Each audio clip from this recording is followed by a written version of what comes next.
한국전쟁 직후 밀가루를 비롯한 미국의 무상원조 물품 없이는 생존할 수 없었던 한국이 70년 만에 미국 선거판에도 영향을 미칠 만큼 위상이 높아지며 막강한 영향력을 행사하는 나라가 됐다는 사실에 전 세계가 다시 한번 놀라움을 금치 못할 전망입니다. 냉전 이후 소련이 붕괴되며 지구상에서 미국을 위협할 수 있는 나라는 사라진 것처럼 보였습니다. 그러나 2000년대 들어 급격히 성장하던 중국은 미국의 입장에서 눈의 가시처럼 보일 수밖에 없었는데요. 그래서 미국은 인도-태평양 전략의 핵심 파트너인 일본, 호주, 인도와 함께 쿼드라는 4개국 안보회담 협의체를 결성하게 됩니다. 2차 대전 이후 공산주의 확산을 막기 위해 결성된 북대서양 조약기구 나토의 아시아 버전으로 평가받는 것이 바로 쿼드입니다. 그런데 조 바이든 미국 대통령이 쿼드 정상회의 참석보다 한국을 먼저 방문한 것을 두고 안보보다 경제를 먼저 챙기기 위한 행보라는 해석과 함께 오는 11월 8일에 있을 미국 중간선거를 앞두고 경합지역에서 유리한 여건을 조성하기 위해서라는 분석이 힘을 얻고 있습니다. 오산 공군기지에 도착한 바이든 대통령이 가장 먼저 향한 곳은 공항에서 그다지 멀지 않은 평택입니다. 이곳에는 삼성전자의 세계 최대 규모 반도체 공장이 있기 때문입니다.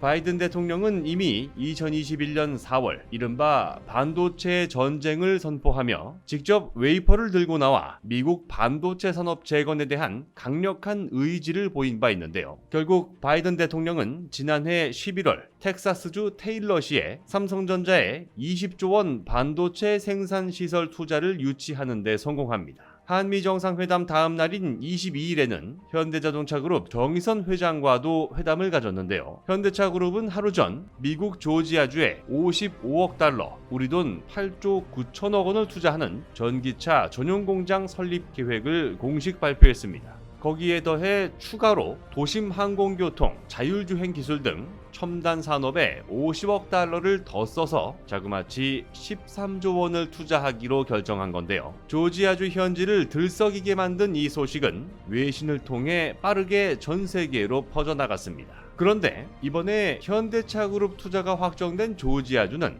미국 선거판에서 당락을 결정짓는 핵심적인 접전지역, 일명 스윙스테이트라 불리는 경합주입니다. 지난 2020년 대선에서도 바이든 대통령이 공화당 후보였던 도널드 트럼프 전 대통령을 상대로 0.3%포인트 차 초접전 승리를 거둔 지역이기도 한데요. 바이든 대통령이 현대차그룹으로부터 대규모 투자를 유치함으로써 일자리를 확충하고 지역 경제를 끌어올린다는 기대감은 오는 11월 8일 미국 중간선거에서 집권당인 민주당에 유리하게 작용할 것이라는 분석이 나오고 있습니다. 그보다 앞서 삼성전자의 20조 원 투자를 유치한 텍사스도 마찬가지입니다. 텍사스주는 대통령 선거인단의 수가 캘리포니아에 이어 두 번째로 많고 테슬라 본사도 이곳에 있습니다. 텍사스는 미국 IT 산업의 상징이었던 실리콘밸리를 대신할 실리콘 힐스가 형성되며 첨단 기업과 젊은 인구가 급격히 증가했는데요. 그 결과 1970년대 이후 공화당의 표를 몰아주던 속칭 레드스테이트에서 점차 민주당 지지 세력이 확장하고 있는 지역입니다. 만약 텍사스가 민주당 강세 지역으로 바뀐다면 미국 내 경제 규모 1위인 캘리포니아주, 2위 텍사스주,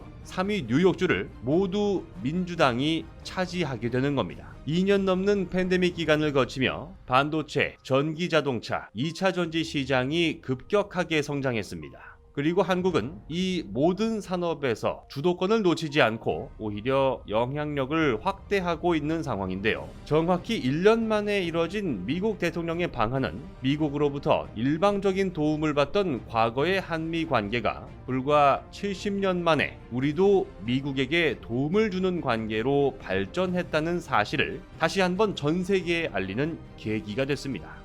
곧 새로운 내용으로 다시 찾아뵙겠습니다. 좋아요 버튼과 구독 버튼을 눌러주시면 더 좋은 내용으로 보답하겠습니다.